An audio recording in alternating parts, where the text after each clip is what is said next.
Hi everybody, it's Mrs. Smith here in the Pioneer Library, and I'm talking to you today about the Internet Use Policy for our school and district.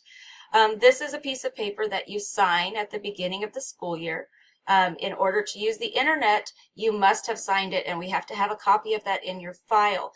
It's a paper that you sign and your parents sign saying that you will follow the rules of Pioneer School as far as using our Internet devices. The first rule that you sign is that you agree to use the internet appropriately. Now, what this means is you are not Googling things you should not be Googling. You are not going on websites that you should not be going on. You will not be bullying people or emailing inappropriate things. Those are all things that you are agreeing not to do when you sign that acceptable use policy. Another thing that we ask that you follow is that you're using the internet for educational purposes only. That means you're not going on there playing Roblox. If your teacher allows you to play computer games for Fun Friday or a reward or something, that's okay, but you're not going to be on other websites that you know you should not be on. You're going on things that are educational.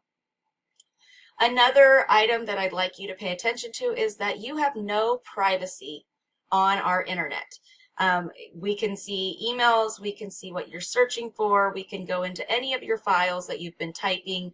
So really, you're borrowing our internet. So you do not have privacy for any of those things that you're creating or viewing, and your parents are signing that also. So if it comes up that you have been breaking that rule, you did sign saying you would not do that.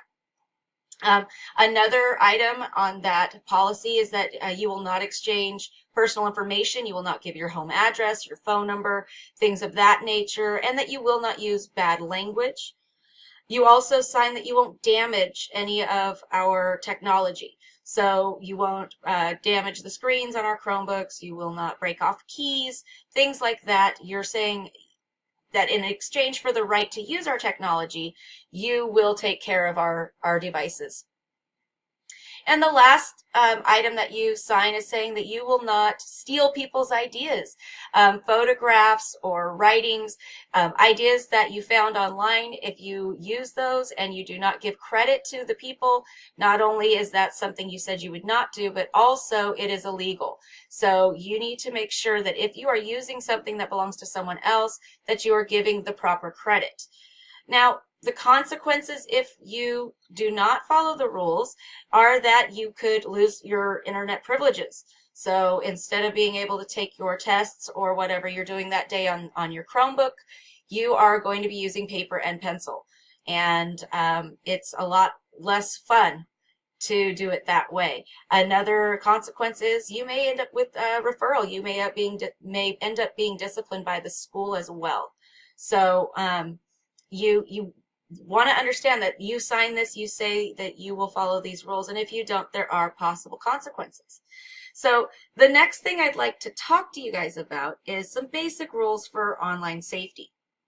Okay, when you are online, either at home or at school, we want you to stay safe. We want you to not have to deal with any of the bad things that are out there. And so we want you to, not give out personal information. In some of our digital citizenship lessons, I've talked about what personal information is. And so we don't want to give out our name, our address, our parents' names. Even where you go to school could be something that could be used against you. So we want to make sure that you're keeping that protected. Another thing that we would like you to do in order to keep you safe online is that if something or someone is making you feel uncomfortable, whether it's someone trying to talk to you in a chat room, if it's someone who's sending you emails, if it's someone who's bullying you, you need to tell someone right away, preferably your parents, but if it's happening at school, you can talk to your teacher, you can talk to me, but then you do need to tell your parents what's going on. And you need to not respond. If someone is sending you mean or uncomfortable messages, you need to tell. And don't delete it, because that way you can show the grown-up what is going on, but you do need to tell somebody and not just keep that a secret for yourself. Another item that we covered in digital safety was not giving out your passwords to anyone except for your parents. It is a safety concern if no one knows your password, but if your parents have your password, then they can help protect you. And we want you to check with your parents before you install or download anything, because sometimes viruses, which are yucky things that can get your computer sick, can be downloaded along with that program or app. So you need to get permission from your parents. The last thing I want to talk to you about for cyber safety, for online safety, is don't be a bully. Do not be an online bully. It's really easy for some of you to feel very brave and feel like you can tell somebody what you think in a not so kind way just because you're behind the computer screen. Well, it does hurt people when people are being mean to them online. And even though you're at home where you should be safe, someone is still able to bully you. So you really need to be kind, not hurt people, and don't be a cyber bully when you're online.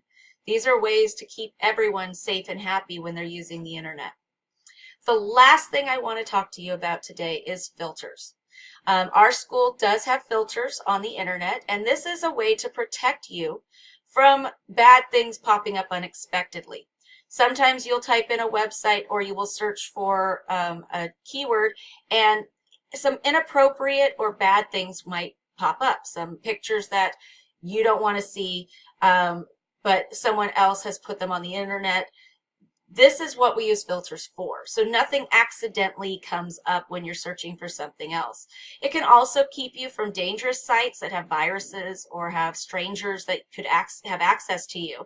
And it keeps kids from accidentally going on websites that are inappropriate.